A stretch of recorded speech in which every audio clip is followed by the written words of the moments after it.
So as part of my ongoing commitment to bringing you guys more content and to satisfy all of the overwhelming requests I get from all of you to do more videos, I'm going to be introducing a segment I'm going to be calling Redline First Impressions. It's going to be all part of a playlist that you're going to find on the main channel page called Redline Extras.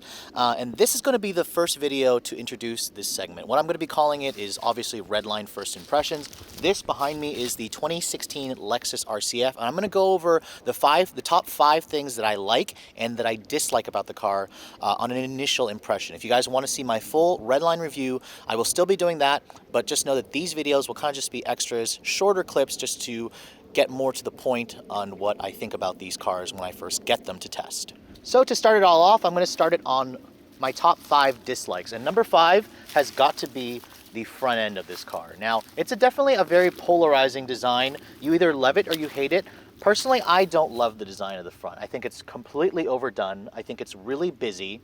I think the grille literally looks like it's going to eat you. And I think it was just an overreaction to Lexus, or to consumers, for basically calling Lexus out as being incredibly boring, and the company went a little overboard. I don't think the design will age particularly well. That's going to bring me to my number 4 thing that I don't like about this car. These LED headlights, the triple beam premium LEDs, are $1,200 extra, and Lexus does not include swiveling headlights or automatic high beams on the RCF. Now, I've seen it available as an option on the lesser RCs, but I think it was extremely cheap of Lexus to not include it on the flagship RCF, especially at this price point, especially the fact that they charge $1,500 or $1,200 for those premium headlights. So for number 3, for dislikes on the Lexus RCF, I'm going to probably have to say it goes to the heated seats. Now, the car comes with 3-level heated seats and ventilated front seats. Nice, right? However, it's in the middle of fall right now here in the DC area, and I noticed that I can basically have the seats on the level 3 position heat, and it never really gets hot enough for me. I can basically leave it in level 3 all the time, and the seats basically just stay lukewarm. I've definitely driven cars that have much hotter seats, and I just thought it was a little disappointing. Another thing that I'm going to mention, an honorable mention, is the fact that this car has no heated steering wheel. It is available on the lesser trim RC models, but not on the F model, which is again a cheap, annoying omission on their premium offering, their most flagship performance offering for the RC lineup. So number 2, I'm going to probably have it go to the infotainment system. Now, I'm going to really knock the remote touch interface that Lexus puts on this car. Now, some of their models have like a little mouse that moves around. This is the trackpad, basically like what you get on a laptop computer. It's a nice idea. However, when you're actually driving and you're trying to input something like change your radio station, for example, it's very easy for this car's stiff ride to basically make your finger move a little too far, and you end up picking the wrong options. It's extremely frustrating when you're trying to input a destination, and at the same time, the system is not as quick as I'd like it to be. It's a nice idea, but I think Lexus really needs to rethink this, beef up the power, and just make it easier to use while you're driving. Now for number 1, I'm definitely going to have it go to the transmission. Now this is a conventional 8-speed automatic transmission. Lexus says they've tuned it for quicker shifts, and unfortunately the transmission just doesn't shift quick enough. And there are times where if you don't have it, even if I had it in its sport or sport plus setting, it can definitely be a little lazy to downshift, get out of its top gear. And when you're dealing with a V8 that is naturally aspirated, it's a little bit light on torque. So when you're trying to pass that slow moving Prius that's in the left lane, I find that if you don't put your foot down hard enough, the transmission is lazy. It doesn't want to get out of its top gear, and you'll find yourself being basically passed, or you won't be able to pass the car that you're trying to overtake if you don't time it right. And I think that it's a little unacceptable, especially in a high performance model.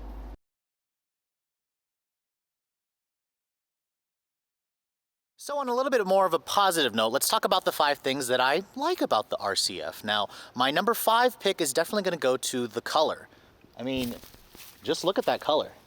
Lexus calls it Ultrasonic Blue Mica 2, and it's a fabulous shade of blue. Probably one of my most favorite factory blues that you can get on the car. My second favorite would probably be the Sepang Blue Pearl that Audi offers on their S-Line models. But I have to say, this blue really shows off this car well, and it makes the car a lot better looking, especially when you're dealing with very overwrought styling that just is a little bit much for some buyers. So number 4 for the things that I like about the RCF definitely have to go to the engine. Now this is a 5-liter V8. It's a naturally aspirated beast, and it's also a pretty proven reliable engine. Toyota's been using this motor for years. It's basically a variation of the engine you find in a Tundra. Of course, it's beefed up for high performance. It's 5 liters, 467 horsepower, 7,300 RPM, Redline, and just a noise that is just completely old school muscle car that really satisfies a lot of you enthusiasts out there, and it's much more refreshing versus the slightly odd noises you hear in the turbocharged 6 cylinders of this car's main competitors.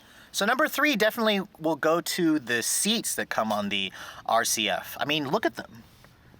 They're just an incredibly good-looking race seat, and you know, for somebody my size, they fit you incredibly well. They look fantastic. You can even get red leather if you guys don't like the black leather. And the bolsters are just perfect. They hold you in place extremely well. And I just don't find a need to have any kind of adjustability for the actual bolsters. It would be nice maybe to have a thigh bolster extension, but I didn't really notice it. I found the seats to be extremely comfortable in this car, especially on long trips. So number 2 of the features that I like about the RCF is probably going to surprise you. It's actually the handling. Now, before you say otherwise, a lot of people think the handling of this car is a pig. I would agree with that. However, that's really only when you take the car onto a racetrack and when you're pushing it to its limits. If you drive the car on the street, kind of at 8/10, the handling is nice. I mean, you get that nice planted, safe muscle car feel. And the back end, while it is a little bit twitchy, I mean, honestly, it makes this car even more exciting, and it's a huge middle finger to all the boring Lexus ES and RX models that you see polluting the streets of your local area. And of course, number 1, the thing that I like the most about the RCF is definitely this.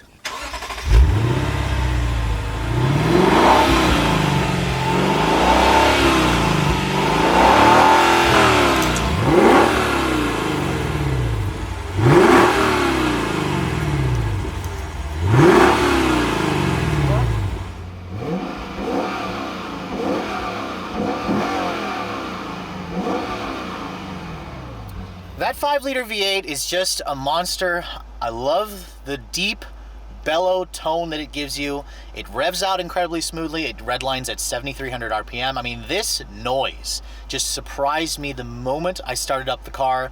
And I think for you enthusiasts out there who are more old school, more traditional, want a naturally aspirated V8, this Lexus is going to remind you of muscle cars from the 60s, and I think that it's really one of the biggest selling features of the Lexus RC. But anyways, I hope you guys have enjoyed my Redline first impression of the 2016 Lexus RCF. If you haven't already subscribed to Redline Reviews, make sure you click the link at the bottom of your screen. And if you're also looking to see the latest cars I'm testing, make sure you follow me on Instagram at Redline_reviews. Follow us on Facebook, and I'll catch you all in the next video.